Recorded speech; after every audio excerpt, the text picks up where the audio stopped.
Magandang hapon, nagbabalik ang PTV Balita Ngayon. Inihayag ni House Secretary General Cheloy Garafila na matagumpay at maayos na ipasa ang Articles of Impeachment sa Senado noong nakaraang gabi sa kabila ng tensyon na nangyari sa Senado. 7:22 p.m. nang i-transmit ang furnished copies ng Articles of Impeachment sa pamamagitan ni Senate Secretary Dong Mendoza. Ilang minuto lamang bago maganap ang kaguluhan sa Senado. Sa kabila rin ng umiinit na sitwasyong politikal kaugnay ng proseso, iginiit ni Garafil na nanatiling nakabatay ang House Secretariat sa mandato ng konstitusyon at sa kanilang institusyonal na tungkulin.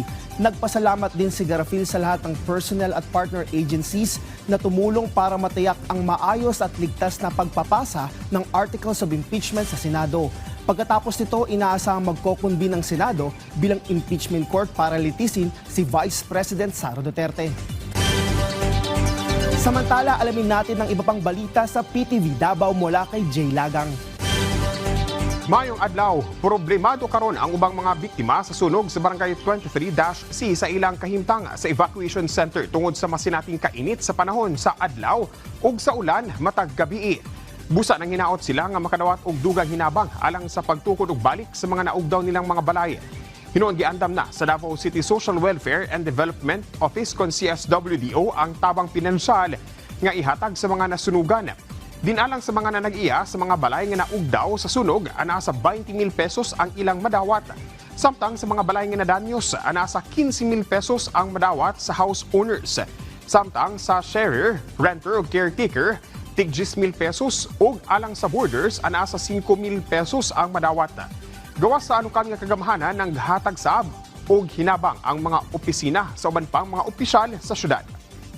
Gianunsyo sa lokal nga kagamhanan sa Davao City ang ipahigayong mass exhumation of human remains nga gipahilo na sa Tagakpan Public Cemetery. Kabahin kini sa rehabilitation and development effort sa syudad sa mong sementeryo. Alayon niini nakatakdang ibutang sa depository ang anasa 479 ka mga gipanglubong dinhi nga maapektuhan sa proyekto. Kauban ang lain pang 315 remains nga kabahin sa ikadawang hugna sa mong rehabilitation nga gihimo niadtong miaging tuig.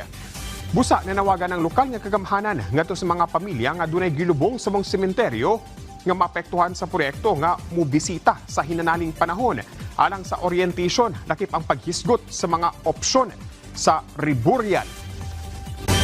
Ug mo kadto ang mga nagunang balita dinhi sa PTV Davao. Ako si Jay Lagang. Mayong adlaw. Dagang salamat, Jay Lagang. At yan ang mga balita sa oras na ito. Para sa iba pang updates, i-follow at i-like kami sa aming social media accounts sa @PTVPH.